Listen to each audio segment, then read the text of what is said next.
तो अभी मैं सिलेबस को थोड़ा खंगाल रहा हूँ यूपीएससी के, तो उसमें बुक लिस्ट भी मैं देखता हूँ, तो क्या क्या पढ़ना है मैं पहले फिगर आउट कर रहा हूँ। तो पढ़ाई लिखाई में कैसन रही आप? पढ़ाई लिखाई में कैसन होनहार रही कि एवरेज स्टूडेंट रही? सुबह 4 बजे उठ जाए, सुबह उठ के साइकिल से जाई, पेपर वेपर पढ़े कर आई, पेपर लेके आई थोड़ा 2-3 किलोमीटर दूर से। प्रीलिम्स पास करना है तो पाप का घड़ा जरूरी है। अच्छा, ये देखिए पाप का घड़ा जानते हैं क्या है? डिकोड कीजिए इसको, क्या पाप का घड़ा? मैं बहुत कमियां निकालना स्टार्ट की आपने? हाँ। तो हिंदी मीडियम वाले कंटेंट पिक करने में बड़ा दिक्कत हो रहा है, तो उस पर आप क्या सजेस्ट करेंगे? जैसे कि बुक लिस्ट वगैरह, नोट्स वगैरह हम आपके मुझे सुनना चाहते हैं, स्पेन में सुनना चाहते हैं, आप हिंदी मीडियम से हैं, तो उनको बताइए कि हाँ हमने लक्ष्मीकांत पढ़ा पॉलिटी के लिए, जो भी सब्जेक्ट में आप जो बुक पढ़े। तो करंट अफेयर से जो मुद्दा आपको लगता है कि हॉट है उसको बढ़िया से याद करें।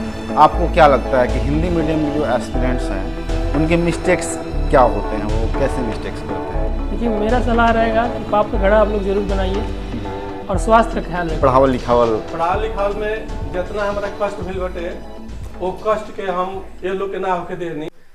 नमस्कार दोस्तों, स्वागत है सबका एक और इंस्पायरिंग और इन्फॉर्मेटिव वीडियो में। आप जैसा कि देख सकते हैं कि अभी हम एक गांव में हैं और इस गांव का नाम नवा डेरा है। ये बक्सर ज़िले में लोकेटेड है और 67 बीपीएससी का जो रिजल्ट आया है, फाइनल रिजल्ट, उसमें इसी गांव में एक एस्पिरेंट जो है सिलेक्ट हुए हैं 29th रैंक के साथ, जिनका नाम विनय प्रताप जी है।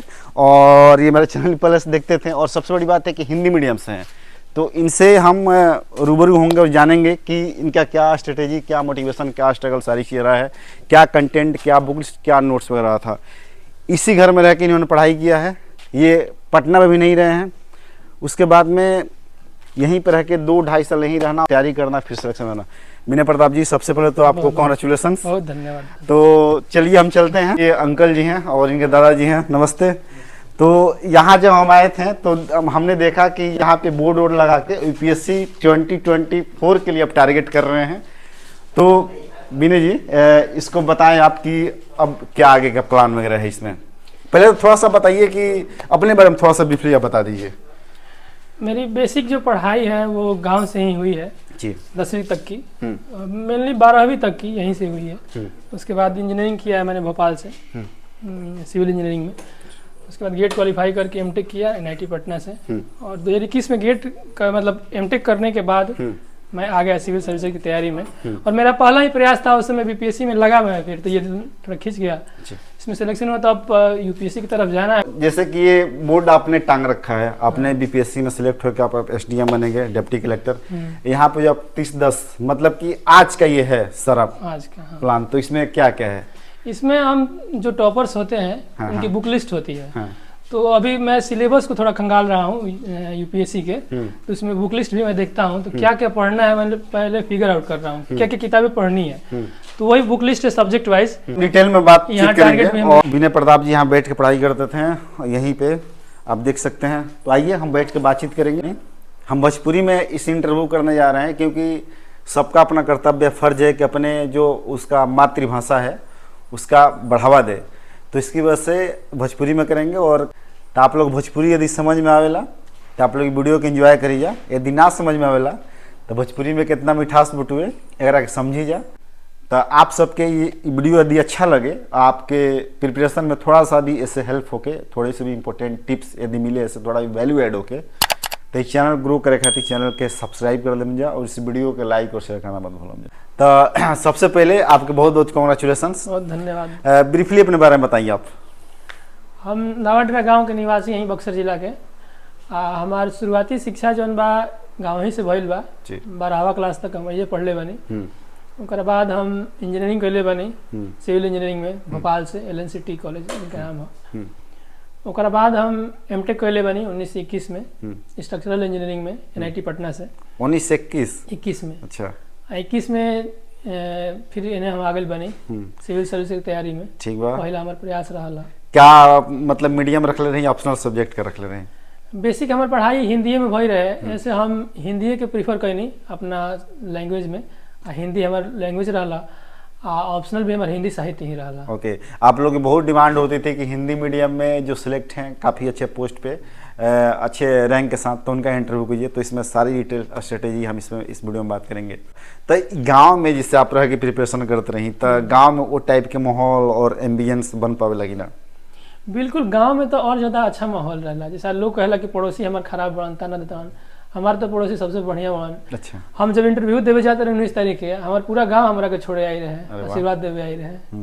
तो केकरा के डेडिकेट करम अपनी सिलेक्शन, केकर कंट्रीब्यूशन सबसे ज़्यादा आंकल तो नहीं जा सकत, लेकिन अगर वो पूछते बानी तो हमारे माई के कंट्रीब्यूशन जन बा तो उन्हें सबसे ज़्यादा बाटे। अच्छा। क्या हमारा जैसे अंदर जन बाटे रगड़े मैंने लागल रहे के हमारे माई से हमारा के मिलल बा। ओके। हमारे पापा बड़ान, हमारे भैया बड़ान सबसे बड़ा, पूरा हमारा के वही गाइडेंस कर ले बड़ान कैसे पढ़े के बा, सिलेबस से लेके प्रीवियस ईयर क्वेश्चन सब। तनी फैमिली बैकग्राउंड के बारे में बताइए जी। फैमिली बैकग्राउंड और का रहल बा? हमार पापा बड़न एमआर रहल बड़न, ओकर बाद हमर माई पे घर के संभाले ले। हमार भैया बड़न लोको पायलट बड़न अभी। अच्छा। बिलासपुर जोन में बड़न, बहुत मस्त मौला आदमी हमार। अच्छा अच्छा। अच्छा, हमार बहन बाड़ी जो 2 जानी, 4 भाई बहन है, के सबसे छोटा हम है। तो एक जनी टीचर बाड़ी, उनको इंटरव्यू तो गई रही है, लेकिन दुर्भाग्यशाली रही है अभी। फिर नेक्स्ट टाइम में हाँ हमारे बहन बाड़ी एगो ये पढ़ावे स्कूल में जी। बात की जाओ कि जैसे टाइम मैनेजमेंट वगैरह की बात करी जाती है कि टाइम मैनेजमेंट कैसे किया जाए, तो गांव में रह के जैसे कि होता है कि गांव में उस टाइप का माहौल नहीं होता। आप जैसे बता रहे हैं कि आप बड़ा कंफाइन तरीके से ऐसे कि रूम में घर में पैक भइल बनी और तैयारी कर रहा बनी, लेकिन गांव में तो मतलब कि डिस्टर्बेंस बहुत ज़्यादा होता है, आपको नोट्स कंटेंट सारी चीज़ें नहीं मिल पाती है। तो वो कैसे आपने टाइम मैनेज किया, उसको कैसे फ्रेमिंग किया था आपने? टाइम गांव में सही बात बा, डिस्टर्बेंस बहुत ज़्यादा होला, लेकिन अगर हम तरीका एगो निकल रहे, हम सुबह 4 बजे उठ जाए, सुबह उठ के साइकिल से जाए, पेपर वेपर पढ़े के रहला, पेपर लेके आई थोड़ा 2-3 किलोमीटर दूर से। अच्छा, साइकिल से जाते रही आप पेपर देवे खातिर 2-3 किलोमीटर? हाँ, वैसे पेपर ले आके पढ़ब, पेपर के रिवाइज कर मतलब पढ़ के, और बाद हम 5 बजे से 11 बजे तक हमारा फोन बंद रहा तरला। 11 बजे तक हमारे 4 घंटा 5 घंटा का हम पढ़ाई कर लेते नहीं। और ज़्यादा डिस्टर्बेंस होखेला भी 11 बजे 12 बजे के बाद ही आवे होला, तो ओकर बाद हमारे 4-5 घंटा खिंचा जाता रहा अपने पढ़ाई में। ओकर बाद हम रात में भी 1-2 घंटा पढ़ के, ज़्यादा 6-7 घंटा से ज़्यादा पढ़ा। जैसे कि आपकी अब स्ट्रेटेजी की बात करें, जैसे प्रीलिम्स वगैरह के लिए आपने क्या कंटेंट, बुक लिस्ट वगैरह क्या फॉलो किया था? देखिए, प्रीलिम्स के लिए मैंने एक पाप का घड़ा बनाया है। पाप का घड़ा। प्रीलिम्स पास करना है तो पाप का घड़ा जरूरी है। अच्छा, ये देखिए पाप का घड़ा जानते हैं क्या है? डिकोड कीजिए इसको, क्या पाप का घड़ा है? पाप का घड़ा एक नोट्स है, ये नोट्स है, आपको मैं दिखा सकता हूँ? हाँ दिखाइए, बिल्कुल दिखाइए। देखिए ये नोट्स है, इतना मोटा है, 400 पेज का होगा। हाँ। ये पाप का घड़ा है। इसमें क्या आप इसमें देखिए, जितना मैंने लगभग प्रीलिम्स के लिए 67वीं के लिए 200 मॉक टेस्ट बनाए थे। 200 जब मैं शुरुआत किया था तो उसमें मुझे 60-70 क्वेश्चन सही होते थे, बाकी 150 में से गलती होते थे। तो लड़के सोचते हैं कि इतना ज़्यादा गलती हो रहा है, क्या करें। मैं उसको भी लिखता था, लेकिन टेस्ट वाइज लिख के, और जो मेरा पाप हुआ है, मतलब जो मुझे गलती हुआ है, मतलब हम इसमें नोट करते थे। मतलब जो भी आपने गलती किया है इसको, मतलब आप ऐसे ही कह, देखिए बहुत बड़ी बात है, पाप का घड़ा बोल रहे हैं कि मतलब हमने गलतियां करी, इसको सुधारना है। तो आप यहाँ पे सारा नोट डाउन किए हैं? सब नोट किए हैं हम, सब टेस्ट वाइज। देखिए ये सब पूरा है, ये पूरा टेस्ट वाइज हम नोट डाउन किए हैं इसमें। और जब लोग बोलते हैं ना, मेरे भैया बोलते हैं कि जब पाप का घड़ा तुम्हारा भर जाएगा ना तो तुम सिलेक्ट हो जाएगा। तो मैंने सोचा कि क्यों ना मैं इस पाप के घड़े को 4 महीने में भर दूं, इस कॉपी को मैं 4 महीने में क्यों नहीं भर दूं। मैं बहुत कमियां निकालना स्टार्ट किया आपने? हाँ, जितना मैं मॉक टेस्ट मारता था उतना लिखता था इसमें। ये मेरे भैया का स्ट्रेटेजी है, मेरे बड़े भाई जो है, और बहुत काम करता है जी। अब ये बताइए, जैसे कि यूपीएससी की तरह ही यहाँ पे भी मटेरियल्स की मतलब बाढ़ है एक तरीके से। हिंदी मीडियम वाले बड़ा कंफ्यूज हो गए। पहले तो हिंदी मीडियम का बीपीएससी में अच्छा कंटेंट मिल जाता था, अभी भी अवेलेबल है, लेकिन इंग्लिश का पहले कम मिलता था, 4-5 साल पहले की बात करी जाए तो। लेकिन अब चूंकि इंग्लिश मीडियम का ज़्यादा मटेरियल कंफाइन होकर आ रहा है, फिल्टर आउट होकर आ रहा है, बढ़िया कोचिंग भी अब इसमें आ चुके हैं इस फील्ड में। तो हिंदी मीडियम वाले कंटेंट पिक करने में बड़ा दिक्कत हो रहा है, तो उस पर आप क्या सजेस्ट करेंगे? जैसे कि बुक लिस्ट वगैरह, नोट्स वगैरह आपका क्या रहा था? देखिए, ये तो प्रीलिम्स का हो गया, प्रीवियस ईयर क्वेश्चन पढ़ के। उस समय लूसेंट पढ़ के हो जाता था और घटना चक्र, लेकिन अब नहीं होगा। मेंस में मैं आता हूँ। मेंस में मैंने क्या किया कि मैं प्रीवियस ईयर क्वेश्चन की बुक लाया, ठीक, उसमें से मैंने टॉपिक डिसाइड किया क्या क्या से क्वेश्चन आया है आज तक। जैसे मैं आपको ये दिखा सकता हूँ, दिखा सकते हैं ना? हाँ दिखाइए। तो इसमें जैसे कि ये इकोनॉमी का मेरा नोट्स है, तो इकोनॉमी में कम से कम 20-25 ही टॉपिक है जो बार बार उसमें से क्वेश्चन आते हैं। तो मैंने टॉपिक्स की लिस्ट बनाई। देखिए मेरे पास अभी भी लिस्ट इसमें लगी हुई है, इसको मैं दिखा सकता हूँ। देखिए जीएस पेपर 2 में इकोनॉमी के सब टॉपिक कितने कितने क्वेश्चन आए हैं, कौन कौन टॉपिक कवर किया है बीपीएससी। देखिए यहाँ से मुश्किल से 30-25 होंगे साइंस टेक के, फिर पॉलिटी के। इसमें से मैंने पहला टॉपिक उठाया प्रस्तावना। प्रस्तावना में मैंने जितने क्वेश्चन आज तक आए हैं बीपीएससी के उसको पहले नोट डाउन किया, साल के साथ किस साल में कौन सा क्वेश्चन आया है। उसके बाद मैंने एक ऐसा नोट्स बनाया, जैसे देखिए गरीबी है, सब क्वेश्चन लिख लिया। एक ऐसा नोट्स बनाया जिसमें कि ये सारे क्वेश्चंस के आंसर्स उस नोट्स में हो। समझ रहे ना बात? तो देखिए इसमें गरीबी का सब है, तो उससे क्या होता है कि उससे बाहर क्वेश्चन आता नहीं है। तो मैंने नोट्स ऐसे ही बनाया। और सोर्स यूज करने की बात है तो यूट्यूब पे बाढ़ है, जो अच्छा लगे आपको वो कर लीजिए। ओके, जैसे कि प्रीलिम्स इस बार का जो हुआ था 69th का बड़ा डिफिकल्ट हुआ है, और तब तक सबसे डिफिकल्ट। तो अब आप क्या टिप्स देंगे एस्पिरेंट को, आप किस तरीके से प्रिपरेशन करें, किस तरीके से अपना गियर शिफ्ट करे? वो देखिए 69th तो चेंज हुआ है, लेकिन वो पाप का घड़ा वाला बात अभी भी रिलेवेंट है। 80% वो आपको रिजल्ट दिलाएगा। तो आप पाप का घड़ा बनाइए, अभी भी मॉक टेस्ट मारते रहिए। यूपीएससी का मार सकते हैं, बीपीएससी का भी मार सकते हैं। और जो बेसिक किताबें बताई जाती हैं यूपीएससी के लिए टॉपर्स बताते हैं। आप बताइए आपने क्या फॉलो किया हिंदी मीडियम बेसिक जो आप बता रहे हैं ना? हाँ। कौन कौन सा बुक लिस्ट आपने फॉलो किया है? हम आपके मुझे सुनना चाहते हैं, एस्पिरेंट भी सुनना चाहता है, हिंदी मीडियम से हैं तो उनको बताइए कि हाँ हमने लक्ष्मीकांत पढ़ा पॉलिटी के लिए, जो भी सब्जेक्ट में आप जो बुक पढ़े उसको आप प्लीज मेंशन करें। देखिए लक्ष्मीकांत मैंने लाइन बाय लाइन नहीं पढ़ा है, टॉपिक नोट्स बनाने के लिए मैंने यूज किया है उसका। ठीक। और ये स्पेक्ट्रम का जो आपके पास है यहाँ पे दिख रहा है, ये आधुनिक भारत का ये पढ़ा है। एनसीईआरटी ज्योग्राफी की बहुत जरूरी है, ज्योग्राफी के लिए एनसीईआरटी जरूरी है, बहुत जरूरी है। और एक है जिससे पढ़े हैं हम, उसको क्रेडिट देना जरूरी है। एक सुदर्शन गुज्जर सर हैं। अच्छा, हाँ, ये अनअकैडमी पे हैं सर। अनअकैडमी पे उनका ऐसे फ्री का भी है, फ्री का भी है। वो पढ़ाए हैं एटलस पढ़ाए हैं, मतलब मैप पढ़ाए हैं। बहुत बहुत अच्छा है उनका वीडियो है। 15 है वर्ल्ड ज्योग्राफी का और 15-20 है इंडियन ज्योग्राफी का। वो पढ़ लीजिए एटलस रख के, ज्योग्राफी बहुत हो जाएगा आपका। इकोनॉमिक्स पे ये इकोनॉमिक्स पे मुरनाल सर की लेक्चर्स हैं, 80-85 लेक्चर्स हैं यूट्यूब पे फ्री के, उसको पढ़ लीजिए। आपका जो कंसेप्ट है क्लियर हो जाएगा। और उनके नोट्स तो बहुत हैवी हैं, 900 पेज के हैं, लेकिन उन वीडियो से पढ़ के नोट्स छोटा छोटा बना सकते हैं बीपीएससी के लिए। तो अब आंसर राइटिंग थोड़ी बात करी जाए। इंग्लिश मीडियम में जो आंसर राइटिंग जिस टाइप से होता है उसी टाइप से हिंदी मीडियम में भी करना होगा। आपने आंसर राइटिंग किस तरीके से किया था? अब जैसे कि आप गाँव में ही रह रहे हैं, आप पटना में बता रहे थे जैसे कि आते जाते थे, तो वो क्या था, किस तरीके से आप आंसर को अपने बहुत ही एक्सीलेंट करा होगा? आंसर राइटिंग में हम लोग यहाँ पे भाई बंधु तैयारी करते हैं जी। तो हम लोग क्वेश्चन रोज का 2 या 4 क्वेश्चन लिखते थे, रोज का लिखते थे पीटी के बाद से। अच्छा, पीटी के बाद से तो 2-4 क्वेश्चन लिखते थे हम लोग। तो मेरा कॉपी वो चेक कर देती थी मेरी बहन, और उसका हम चेक कर देते। अच्छा। और वहाँ से निकाल लेते थे क्या गलती है।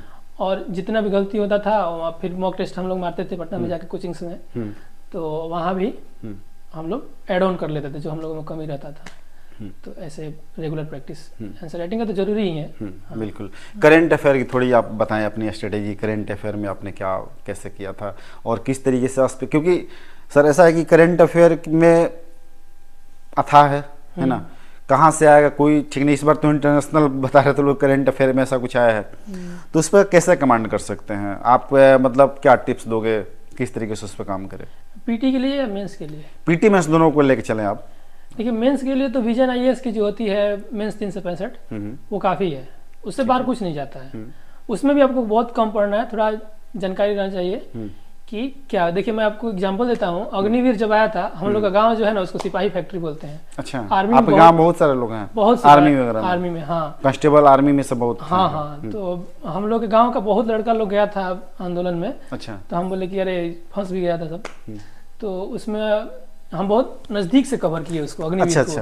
हाँ। मेरी बहन बोलती थी कि नहीं ये नहीं आएगा, फिर भी हम बहुत अच्छे से कवर किए उसको। और देखिए एग्जाम में आ गया अग्निवीर। हाँ। बहुत लोगों को हम देखे हैं, कॉपी देखे टॉपर्स लोग अभी, कि वो एक देश एक निर्वाचन वाला क्वेश्चन लिखा है, लेकिन हम अग्निवीर में इतना डेटा इतना बढ़िया से लिखे हैं कि हमको लगता है वही मेरा रैंक दिलवाया है एक क्वेश्चन। हाँ, तो करंट अफेयर से कि जो मुद्दा आपको लगता है कि हॉट है उसको बढ़िया से तैयार कर लीजिए और मेंस 365 में सेलेक्टेड टॉपिक कर लीजिए, वो हो जाएगा है वहाँ से। और पीटी के लिए जहाँ तक बात है, पीटी के लिए भी विजन आईएएस की जो है वो बहुत अच्छी है बुक। वो मतलब विजन को आप रिकमेंड कर रहे हैं, जो मंथली वाला। हाँ, और पीटी 365 से उसको रिवाइज कर लीजिए और मेंस के टाइम मेंस 365 से। Vision is best. Vision is best. जैसे कि अगर मॉक टेस्ट कोई दे रहा है प्रीलिम्स की, जैसे 70th की प्रिपरेशन की बात करी जाए, हो सकता है 6 महीने 7 महीने बाद उसका एग्जाम होगा, तो अभी से जो मॉक टेस्ट लगाएंगे, मैंने प्रिपरेशन के बाद तो लगाएंगे ही, तो उसमें कोई क्वेश्चन यदि नहीं आ रहा है तो उसको कैसे वो टैकल कर सकते हैं? इस पे मतलब इसे आपको कोई क्वेश्चन नहीं आ रहा होगा जब आप दे रहे होंगे तो टेस्ट वगैरह, चाहे रियल भी जब आपने दिया, तो उस क्वेश्चन पे कैसे आप रिएक्ट करते थे? जैसे छोड़ के उस क्वेश्चन को छोड़ देना है? जैसे देखिए, मैं 3 स्टेप में क्वेश्चन सॉल्व करता हूँ। पहले स्टेप में जो मुझे क्लियर पता रहता है ये होगा, वहां से मैं करता हूँ। फिर वहां से जहाँ से 2 ऑप्शन में डाउट रहता है वो वाला क्वेश्चन करता हूँ। फिर 3 वाला मैं करता हूँ, जो बिल्कुल पता नहीं है उसे छोड़ देता हूँ मैं। अच्छा, हाँ। क्योंकि माइनस मार्किंग है, कर तो सकते नहीं है। 3 तक मैं जाता हूँ, एक भी ऑप्शन छट जाता है तो मैं रिस्क लेता हूँ, क्योंकि देखिए अगर आप 125-30 नहीं करेंगे तो 90 नंबर लाना मुश्किल है। जो पीटी में आ रहा है कट ऑफ, मुश्किल है। अच्छा, आप इस प्रोसेस से पूरा गुजर चुके हैं, अब आप सेलेक्ट भी हो गए, आपकी पोस्टिंग होगी। आपको क्या लगता है कि हिंदी मीडियम के जो एस्पिरेंट्स हैं उनके मिस्टेक्स क्या होते हैं, वो कैसे मिस्टेक्स करते हैं? क्योंकि आपके कहीं ना कहीं सर्कल में कनेक्टेड होंगे एस्पिरेंट, तो वो कहाँ मिस्टेक्स कर रहे हैं? देखिए, मेन जो मिस्टेक्स करते हैं ना, वो मुझे लगता है ऐसा कि वो प्लानिंग में मिस्टेक करते हैं। प्लान्स नहीं बनाते हैं, रोज के प्लान्स, सप्ताह के प्लान्स, मंथ के प्लान्स, और आगे कौन सा एग्जाम आपने बोर्ड पे आज 30 तारीख को दे रखा है कि 30 तारीख का प्लान ये है यूपीएससी 2024 आपको देना है। हाँ, मैं अभी जो मैं फाइनल रिजल्ट आया है तब से मैं अभी मटेरियल रिफाइन कर रहा हूँ, तो मैं रिफाइन करके लिख रहा हूँ कि ये है जो मेरा फाइनल हो जाएगा तो मैं उसको मिटा दूंगा, फिर अगला प्लान मेरा चालू हो जाएगा पढ़ने का। तो ये है, रोज का आपका प्लान होना चाहिए और उससे फोकस बढ़ता है पढ़ाई में। आप 4 घंटा पढ़ेंगे तो 4 घंटा का आपका फोकस रहेगा। आपका लास्ट मैसेज क्या होगा एस्पिरेंट्स के लिए, और अपनी तरफ से कुछ चीजें ऐड करना चाहेंगे उनके लिए? देखिए, मेरा सलाह रहेगा कि पाप का घड़ा आप लोग जरूर बनाइए और स्वास्थ्य का ख्याल रखिए, क्योंकि एक दिन आप बीमार पड़ेंगे, 2 दिन बीमार पड़ेंगे तो उससे गड़बड़ हो जाएगा। तो नियमित अभ्यास मैं करता था, मतलब व्यायाम वगैरह, साइकिल चलाता था, तो वो जरूरी है। स्वास्थ्य ख्याल रखिए और पाप का घड़ा बनाइए। मेंस के लिए टॉपिक वाइज नोट्स बनाइए, कहीं इधर उधर भागने की ज़्यादा जरूरत नहीं है। Okay, thank you so much कि आपने बहुत ही प्रोसेस हमें निकाला। इस बार सर्विस करते हैं और आपसे भी यही उम्मीद करते हैं कि आप जिस सर्विस में जा रहे हैं वहाँ पे निचले तबके, वंचित वर्ग जो लोग हैं उनके लिए अच्छी नीति माता के तौर पर आप काम करेंगे। तो दोस्तों, ये वीडियो अच्छी लगी तो इस वीडियो को लाइक, इस तरह के चैनल सपोर्ट, चैनल सब्सक्राइब करना मत भूलिए। अब इनके हम माता पिता से बात करेंगे कि एक माता पिता की अनुभूति क्या होती है जब उनका बेटा एसडीएम, आईएएस, आईपीएस इस टाइप की पोस्ट वो जब क्रैक करता है। तो दोस्तों, हमारे साथ अब जो है कि इनके माता पिता जी हैं, इनके पेरेंट्स हैं, तो इनके चेहरे पे स्माइल आप देख सकते हैं, वो खुशी की अनुभूति के आप फील कर सकते हैं। तो अंकल जी वही बताएं कि कैसा फील होता, कैसा लगता? हमारा बहुत बढ़िया, अच्छा फील होता कि जिंदगी के एक बहुत बहुत बढ़िया उपलब्धि हमारे बच्चा लोग प्राप्त कर ले। हम लोग कितना कष्ट है पढ़ावल लिखावल में, जितना हमारा कष्ट भइल बटे वो कष्ट के हम ये लोग के ना होके देनी, हर मोर्चा पर ये लोग के संभालनी, अपने कष्ट में डाल के ये लोग के पूर्ति करनी या पढ़ावनी। ये लोग फील ना होके देनी कि हम गरीब बनी, हमारे पास पैसा नहीं खे, हमारे पास पैसा नहीं रहत रहा तो हम कहत ना कि हमारे पास पैसा नहीं खे, कब तो हम लोग के पैसा चाहिए उस समय पर हम पैसा भेज देते नहीं। हमारा ऐसा यहाँ के जैसा बहुत सारा बेटा बेटी जो प्रिपरेशन करने वाला बा बीपीएससी के चाहे यूपीएससी के, तो वहाँ लोग से आपके क्या कहना बा, का मैसेज देवल चाहता नहीं? हम वो लोग से ये कहना चाहता नहीं कि हमारे बेटा जितना कैले बटे ऐसा बेटा अगर हर माई बाप के रही तो हमारा बहुत खुशी हुई। ऐसा अगर मौका मिले तो ये तरह के अपना में वो लोग लिया उस लोग जगह, ये तरह के लड़का बिना इनका नाम ना हटे, बिना इनका हर चीज हटे, से इनका आगे बढ़ल। आंटी ये रउआ का कहल चाहता नहीं, कैसन लगा था? अब तो हमरा बहुत दिन से शौक रहल बा। अच्छा, केहू कहिनो केहू के देखब तो कब जीव तहनी कि कब मने अखबार में आई नाम कब तहनी कि वो आई लोग पत्रकार जी तो हम लोग कब बोल रहे हैं हमरा के बहुत बचपन से भी शौक रहला चारों लड़का लेकिन इंतजार ना हम रहने। अच्छा, तब जैसे सिलेक्शन हो गई, नौकरी हो गई, लड़का अधिकारी बन गई, नहीं तो टोला मोहल्ला में अब आदमी का कहलन कि जरा सखी सहेली जगल बगल में हुई? मोहल्ला से उससे कोई बात ना हम करेला। अच्छा। सब अपना वचन में लगा रहेला। हाँ। हम आधो घंटा 5 मिनट आज इतना देर हम बानी। अच्छा। हम चलते रहेला अपना वचन खातिर। अच्छा। और 10 बजे सुता, 9 बजे सुता, सबके खिया पिया के ओकरा बाद आधा घंटे 1 घंटा मोबाइल पर शिव के चर्चा देखो। अच्छा, शिव चर्चा देखना। हाँ, देखो जरूर देखो। अच्छा। हाँ। दिन में टाइम नहीं के अगल बगल जाए के तो का करिए। वही पर देखो, अब सुबह उठब 4 बजे अपन एगो गाय के झुटका बोले के ओके लिए नाम डालिला। अपना लगन के घर से दूध पियावत रहनी है, घर से बाहर काम ना करिला, अनेक खेत के काम ना, बस अपन गोबर बिगिला। हम अपना लगन के दूगो गाय रख के बराबर दूध खियावेला। चेहरा की मुस्कान, आंटी जी के अंकल जी चेहरा की मुस्कान की अनुभूति जो है कि ये फीलिंग्स जब कोई बेटा बेटी अच्छा काम करता है, अच्छी नौकरी, अच्छा पोजीशन पे जाता है, तो वहीं फील कर सकता है। आप भी लोग हार्ड वर्क करिए, मेहनत करिए।